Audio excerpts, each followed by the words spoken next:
신중에서 목숨을 건진 조석윤. 제가 병마절도사에 새벽 문안을 드리는 것은 병마절도사 개인을 위해서가 아닙니다. 나라의 벼슬이 존귀함을 보이려는 것입니다. 조석윤은 대사관, 대사헌, 이조 참판 등 주요 관직을 두루 겸한 조선 후기의 문신인데 효종 임금 시절에 인조실록을 만드는 일의 책임을 맡기도 한 그는 항상 올바른 태도로 생활한 것으로 유명했습니다.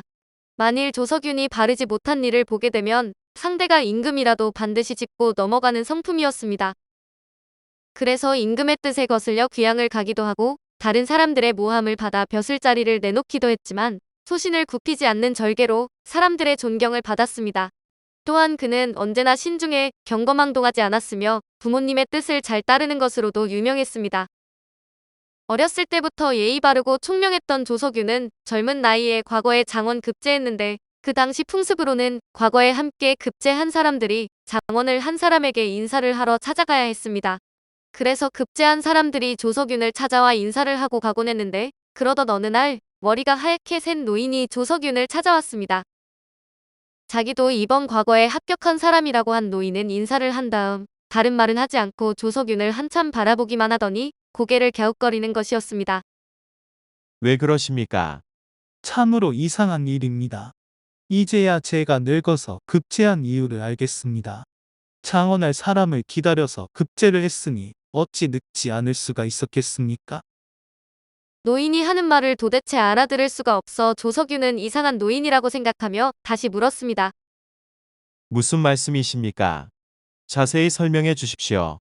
믿기 어렵겠지만 제 말을 들어보십시오. 저는 호남에 사는 아무개입니다. 젊어서부터 과거를 보러 서울을 드나들었지요.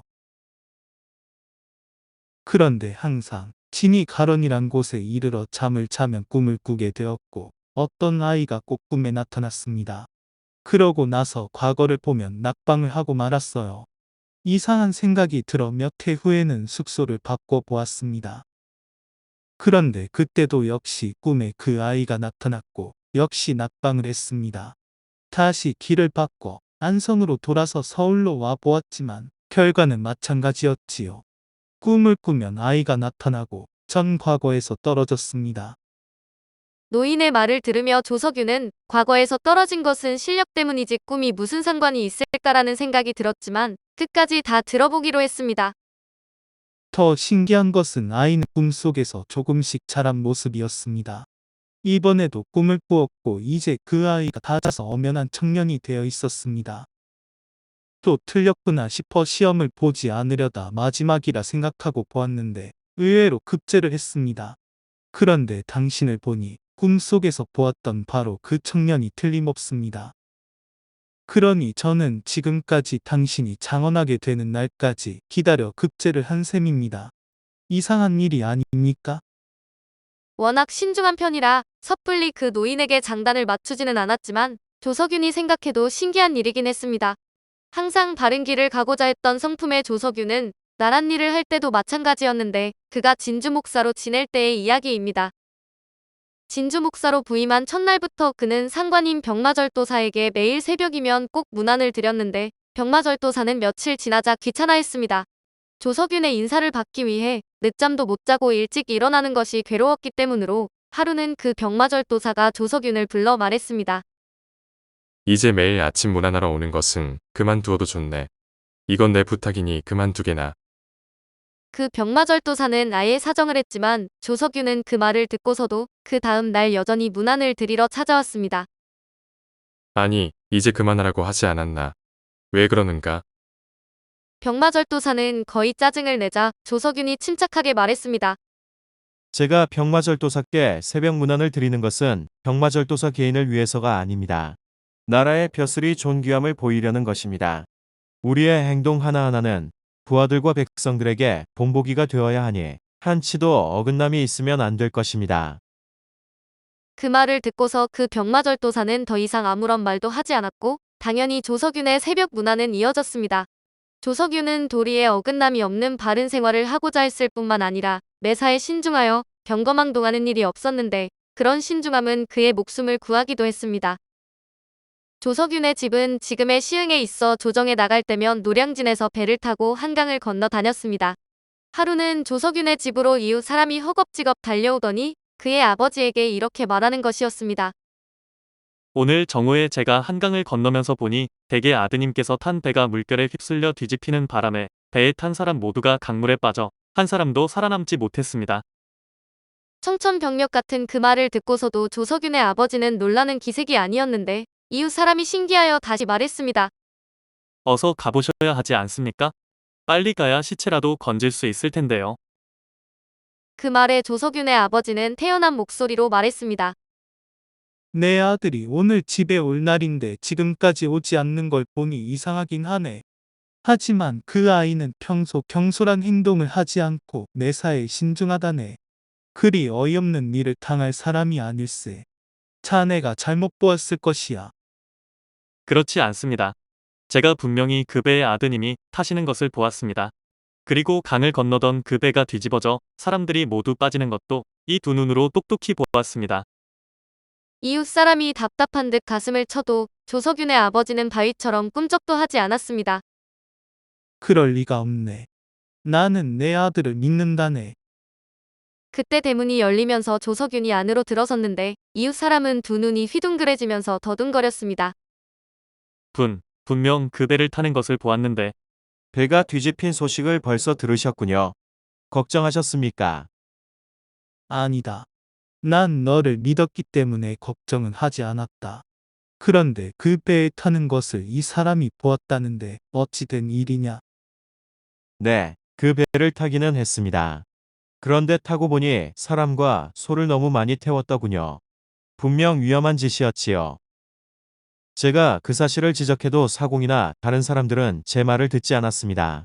그래서 저 혼자 내려서 다음 배를 기다렸다가 탔습니다. 그래서 이제 오게 된 것입니다. 평소 보여준 아들의 행동이 조석윤의 아버지에게 쉽게 흔들리지 않는 믿음을 준 것으로 모든 일에 언제나 신중했던 조석윤은 그렇게 목숨을 건질 수 있었다고 합니다. 조선 후기의 대사원 등을 역임한 조석윤.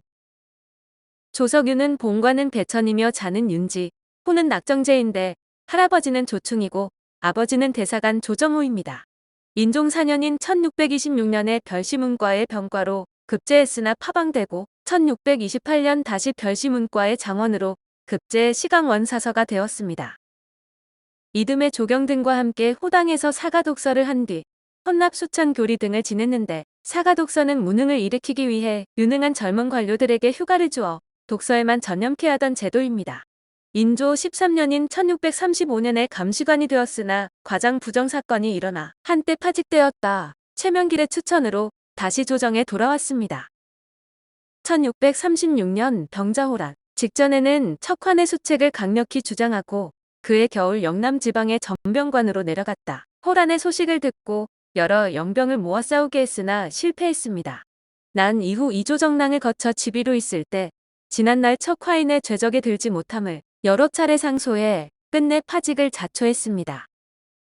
1638년 한때 진주 안변 등지에 수령을 지내고 다시 내직으로 돌아와 교리장령, 사간전환 승지 이조참회 등의 청요직을 지내면서 원손의 심양 인지를 적극 반대했습니다.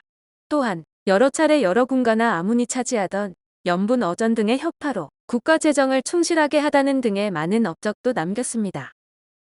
1646년 대사성이 되고 부제학을 거쳐 대사관이 되었다. 다시 이조참의가 되었는데 효종 1년인 1649년에 김상원의 적극적인 추천으로 양관 대제학이 되어 인조실록 편찬의 책임을 맡았습니다. 대사관 대사원을 여러 차례 지냈는데 1650년 이경억이 왕에게 여색을 멀리하라고 건의하다 미움을 사자 이를 적극 신고하다 파직되어 인천으로 귀향을 갔습니다. 이후 김육 등의 신구로 이듬해에 풀려나 1651년 동치중추부사가 된 뒤 대사관 동지성균관사, 대사원을 거쳐 이조 참판이 되었으나 판서인 정세규를 비방하다 영암으로 귀향갔다 이듬해 풀려났습니다. 1653년 대사성이 되고 곧 이어 대사원과 좌부빈계까지 겸했으나 서원리와 뜻이 맞지 않아 다투다 종성부사로 밀려났고 좌회정 이시백 등의 간청으로 동지중추부사로 전임되어 부임한 지 얼마 되지 않아 죽었습니다. 오래도록 문영을 장악하고 대간의 지위에 있었으며 성균관의 책임도 맡고 있었으나 진언하기를 피하지 않아 남북으로 귀양갔으나 소신을 굽히지 않는 인물로 당시 사림들의 추앙을 받았습니다. 좌찬성에 추증되고 금천의 도산서원, 안변의 옥동서원, 종성의 종산서원에 제향되었으며 청백리에 녹선되었는데 저서로 낙정집이 있습니다. 오늘은 신중에서 목숨을 건진 조석윤 이야기였습니다.